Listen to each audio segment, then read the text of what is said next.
Welcome, and today we're going to speak about radical substitution from the perspective of either structures where you have more than one carbon, or where we're going to be using fluorine, bromine, or iodine. So let's review a little bit what we had done in a previous lesson where we spoke about the theoretical mechanism, radical substitution, where you have three different steps. You have the initiation, propagation, and termination, where at the end of the day, the initiation is breaking or cleaving the chlorine-chlorine bond, and we normally do this using an initiator such as light. Then you have the propagation, where you start with a radical and you end with a radical, okay? And there are two steps. You have the first propagation step, which is the chlorine radical cleaving a carbon-hydrogen bond, and then you will form a methyl radical, and this methyl radical can then react with another chlorine to form chloromethane and the chlorine radical. Then you have the termination steps, and the termination steps is the end of the reaction. Okay, and the termination step is the end of the reaction. And this reaction is determined by the propagation steps. Okay, so the energy released in the propagation steps, because these two steps are gonna repeat over and over again. You use Cl dot, but you generate Cl dot. Okay, you use Cl dot and you generate Cl dot. Same with the methyl radical. You produce a methyl radical and then you generate a methyl radical. Okay, so this would be something that you need to keep in mind. So what really happens? And to understand why we normally use chlorine or bromine in this reaction, we have to look at the enthalpy changes. So there are three enthalpy changes that we have to look at. First and foremost, it's going to be the energy required to break the halogen bond. And the strongest halogen bond is fluorine. Okay, remember, fluorine, it's so small that the lone pairs in fluorine would start to repel. Therefore, there is repulsion, and this repulsion would weaken the F single bond. There is no such problem in chlorine, and in fact, chlorine is the shortest bond. As the shortest bond, it would be the strongest bond. Okay, but then it's important to start seeing what happens in the first ionization step, our first propagation step, and the second propagation step. So in the first propagation step, okay, we are breaking a carbon-hydrogen bond, okay, and generating a hydrogen-halogen bond. And this requires a little bit of energy. Actually, when you have fluorine, this also releases energy. And we're going to see why using transition states soon. Okay? But it's all about how electronegative the atom is going to be. So here, we will be breaking a carbon-hydrogen bond. So let's say you have 4 carbon-hydrogen bonds, okay? And you have a fluorine radical. This fluorine radical is going to very easily, okay, is going to very easily take the electron away from the bond. Why? Because it is highly electronegative. So the pull on the hydrogen, okay, the electrochemical pull is going to be huge, which means that as soon as it is very close to the methane, this radical will break the bond. And if we're going to draw a energy diagram for this reaction, it would end up having very little activation energy. Okay? So, and not just very little activation energy, this is pretty much the activation energy to the transition step is very close to the energy for the reactants. Okay? Now, what this means is we can call this as an early transition state. And the transition state here will be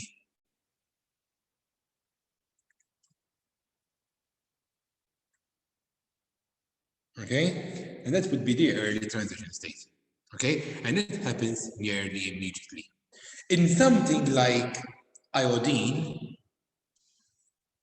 okay, in something like iodine, or here, if we want, the fluorine can be further away. Okay, if you have iodine, we'll have the same reaction where we are cleaving a carbon-hydrogen bond, but now the iodine must be very close to have an effect on the hydrogen. And the approximity, okay, the approximity of these structures will result in what we call a late transition state. Okay? So here you would go up, okay, and then you would go, let's draw it again. You start going up slowly, slowly, slowly, then you reach transition state, and you end up, in fact, in a highly endothermic reaction because the energy, okay, in forming the new bonds is not enough to counterbalance the energy in producing the transition step. And here you would have H3C. The iodine requires the hydrogen bond between the hydrogen between carbon and the bond between carbon and hydrogen to be nearly broken to reach a transition state, and it has to be very close to the iodine. And this is called a late transition step. So this is a late transition step, and this is an early transition step. And this here, we're speaking about what happens in the first propagation step, okay? And in fact, apart from fluorine, all the other steps are endothermic, including the one for chlorine, okay? Including the one for chlorine. So we can actually say that an early transition state is frequently characterized as fast exothermic process, whereas a late transition step can frequently be typically relatively slow and endothermic reactions. Okay? Then we have to consider the enthalpy for the second propagation step.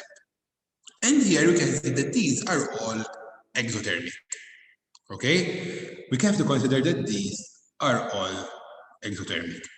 So forming the carbon-halogen bond, okay, will release more energy than breaking the halogen bond itself.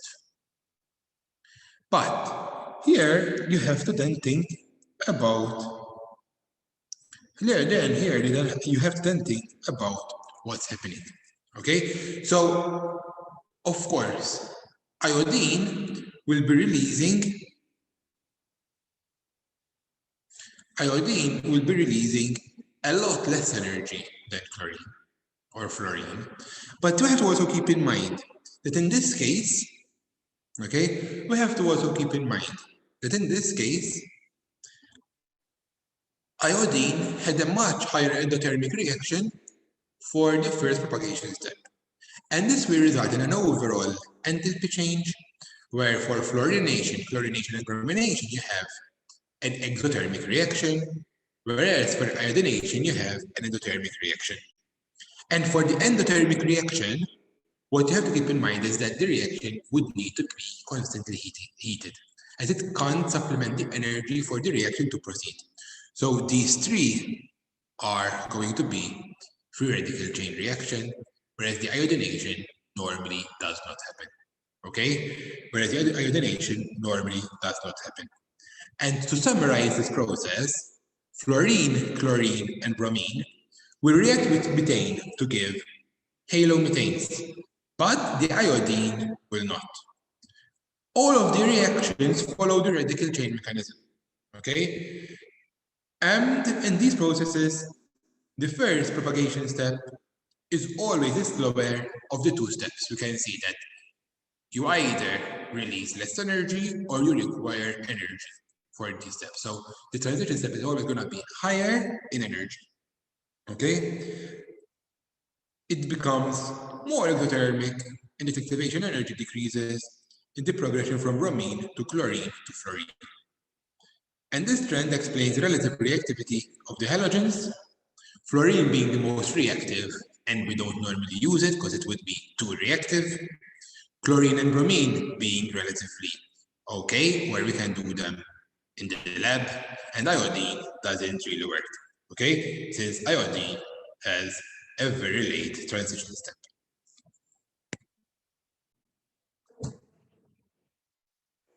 So what happens if instead of having methane, you have something like ethane, or even worse, propane? Now, ethane is perfectly symmetrical, okay? But ethane, even though it is symmetrical, ethane has a radical that would be more stabilized due to hybridization than methane. And therefore, this will show in its propagation steps. And in fact, the first propagation step, which would give the ethyl radical, will actually be exothermic. Okay, so it went from from +8 for the previous example to -8. So from methane to ethane, you gained 16 kilojoules of energy, okay, per mole. And this is going to mean that you will have a more stabilized conformation. Now, for something like this, okay, it's not a big problem for chlorination of ethane. Why? Because ethane has 6 carbons that are identical. So if you are going to chlorinate, brominate, or fluorinate an ethane, you're only going to get chloroethane, bromoethane, fluoroethane. But it's going to be on the same position. But what happens as soon as you end up trying to fluorinate, okay? Trying to fluorinate something like propane, where you have the possibilities of different products. Okay, so let's write all the products that are possible. Okay, you only have 2 to be honest.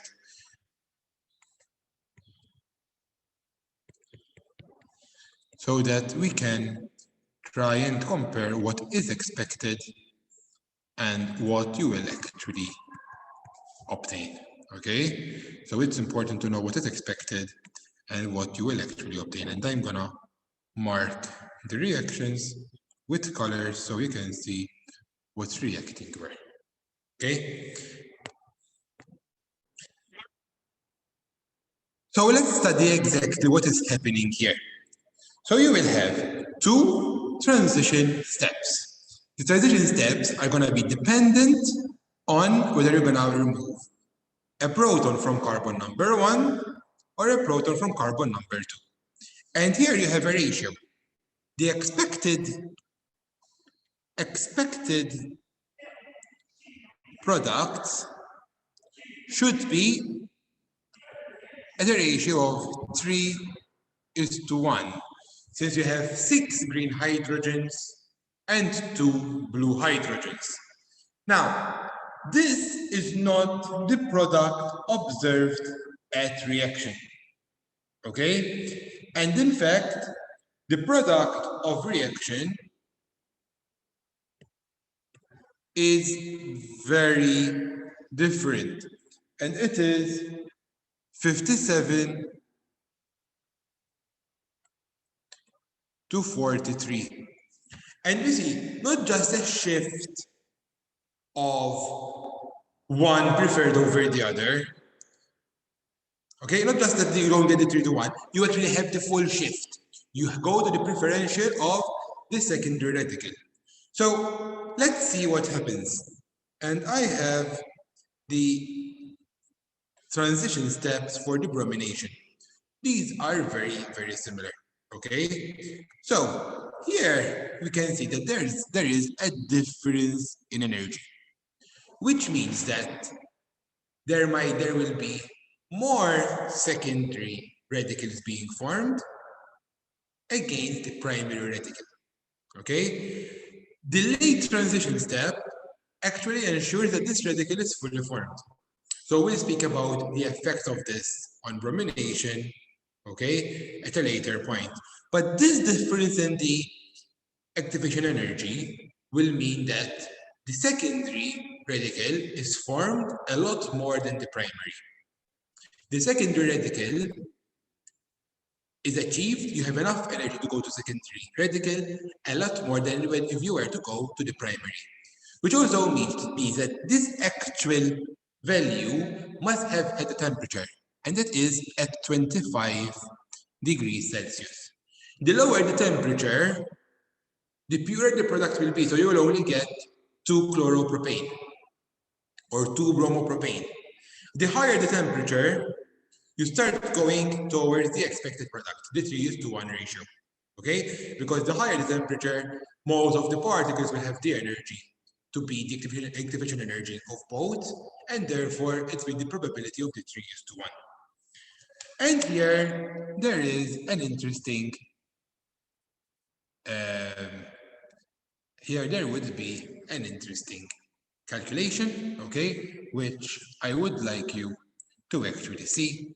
And this calculation would be this. So it is relative reactivity of secondary hydrogen. Now you can do this for all of them, okay? But I think this is a very interesting calculation that I would like to analyze here. Okay? So this reaction is going to be yield of product from secondary hydrogen abstraction over number of secondary hydrogens divided by yield of product from primary hydrogen abstraction. Now realize that here you will have primary and secondary, okay? Divided by number of primary hydrogens. For chlorine, okay, for chlorine, this is going to be equivalent to 57 divided by 2 over 43 divided by 6, which is equivalent to 4. So the relative reactivity of second hydrogen is 4 times that of the primary hydrogen. And this is based on the fact that you have different activation energies. As you would expect, in fact, if for secondary you have such a ratio, this should be slightly bigger, okay? This should be slightly bigger for a tertiary product, a tertiary compound, and here, in fact, we have a reaction, one such reaction, okay? So we have methyl propane, But here you have to pay attention because now the ratios change. Okay, the ratios are not going to be the same as they were before. So even though we're gonna have a higher selectivity, we're gonna have less products. Okay, but we'll see.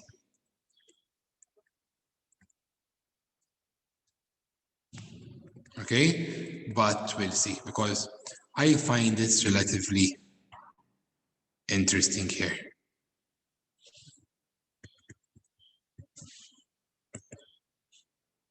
Okay, so again, I'm gonna draw the colors to distinguish what's being changed. Remember, all those hydrogens are identical.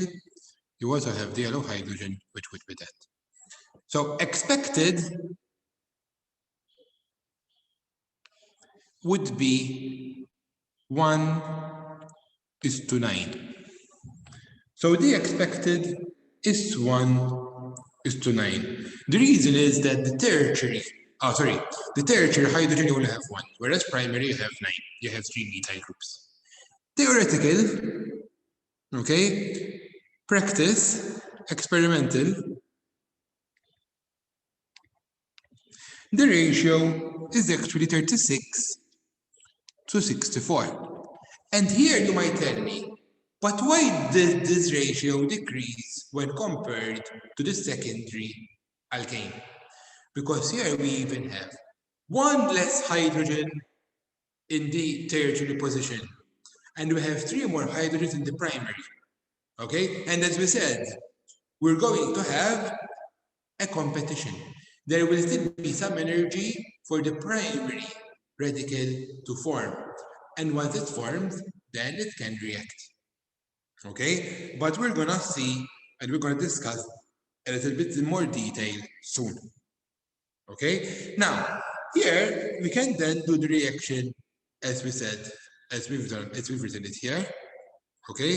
So we'll copy it and we're gonna change a few minor items because even though we're using the same equation, this is not a tertiary hydrogen anymore, secondary hydrogen.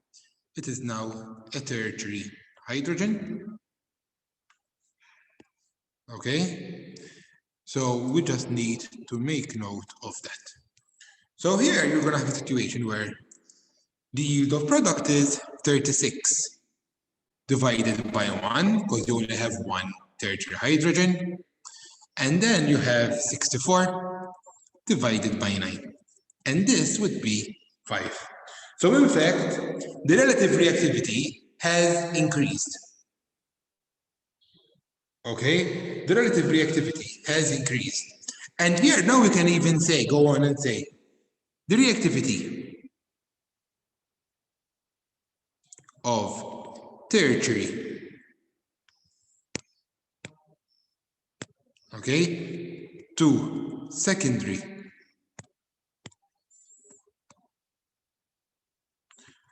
to primary is going to be 5:4:1. Okay, at 25 degrees Celsius. If you go lower, you will get a little bit more of, if you go lower, you will get a little bit more of a situation where you will form more tertiary. If you go higher, you're going to shift all the way to primary being the preferred option. Okay, and the reason for this is that at the end of the day, you are going to have a situation where yes, this is going to be temperature dependent. Whenever you have difference in the activation energies, it's always going to be temperature dependent. The kinetic versus the thermodynamic product. Okay? Kinetic, how fast? Thermodynamic, how stable? And here we have that competition. Okay? Now, we're going to end of this lecture, okay? We're going to start speaking a little bit about what happens if you have fluorine or bromine. Will the ratios be the same? And of course, this is not gonna be the case. Why? Because of the differences in how you prepare the activation of the transition step. Okay? So here we need to have another discussion about early transition step and late transition step. Okay? Here we need to see how easy it is to make the transition step. The easier it is to make the transition step, okay, the lower the difference in energy. And therefore, you're going to be a situation where you're going to favor which hydrogen is more abundant. Okay? The slower it is to make the transition step, the later the transition step would be, you'd have a difference in the activation energy, and in fact, you can actually get maybe not pure 100% one item, but you can end up in a situation where it's nearly there. Okay? So let's take a look at that.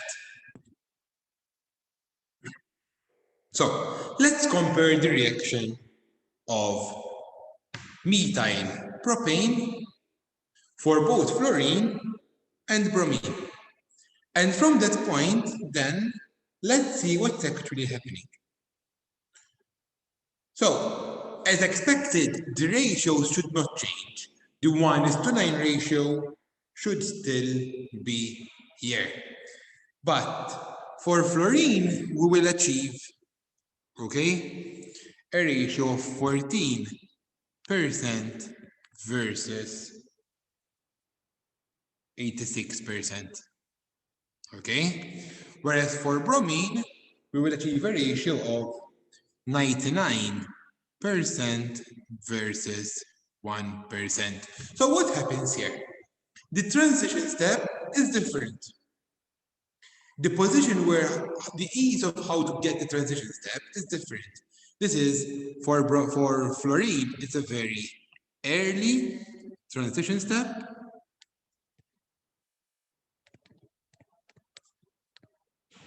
And for bromine, it's late transition step. Now, even in the early transition step, there is still some favoritism towards the tertiary, but it's very little. Okay? Instead of being 10% and 80%, it's 14 and 86. It's nearly the expected ratio considering where the hydrogens are situated. Whereas for bromine, this goes all the way for the tertiary hydrogen, okay? The activation energy, it's so different that it's going to be so much easier to prepare the tertiary hydrogen, the tertiary radical, okay? Extract the tertiary hydrogen, that's what will happen. And here, it's important to note this difference, okay? Because you can use this, okay? You can use this for whatever item you want. Let's say you want to do something in the lab.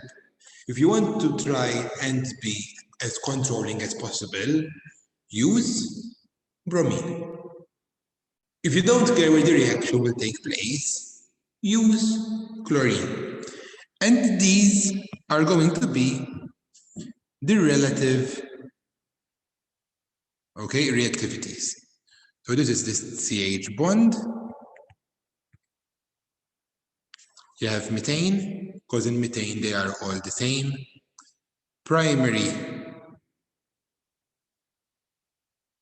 Secondary.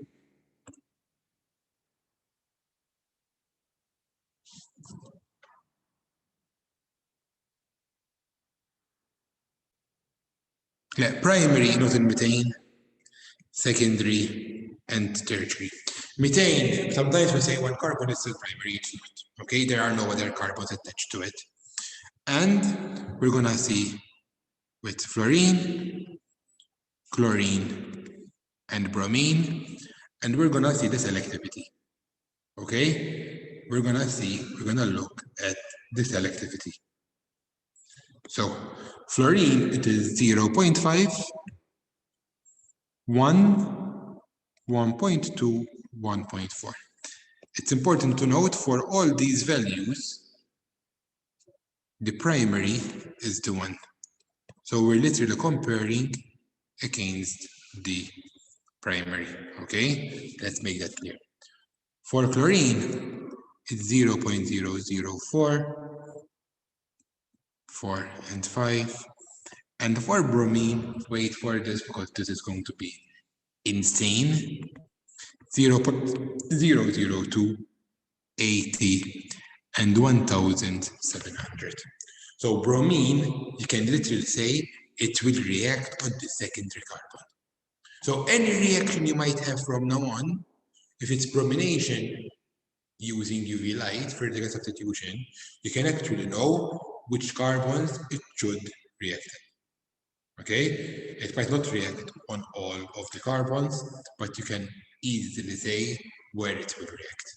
Okay, so in summary, increasing the reactivity goes hand in hand with reduced selectivity in radical substitution. Fluorine and chlorine, the most reactive halogens, discriminate between the various types of carbon-hydrogen bonds much less than the less reactive bromine. Okay, and this all has to do with the activation energy. Okay, now for today's lesson, this is going to be it. If you have any queries, please don't hesitate to ask me and send me an email. I would highly recommend that. I think the lesson is around 40 minutes long. I didn't do the full hour because I know that in class I might repeat myself. So if there is something you do not understand, go and take another lesson. Go and hear it again. Okay? Thank you, and I will see you all tomorrow.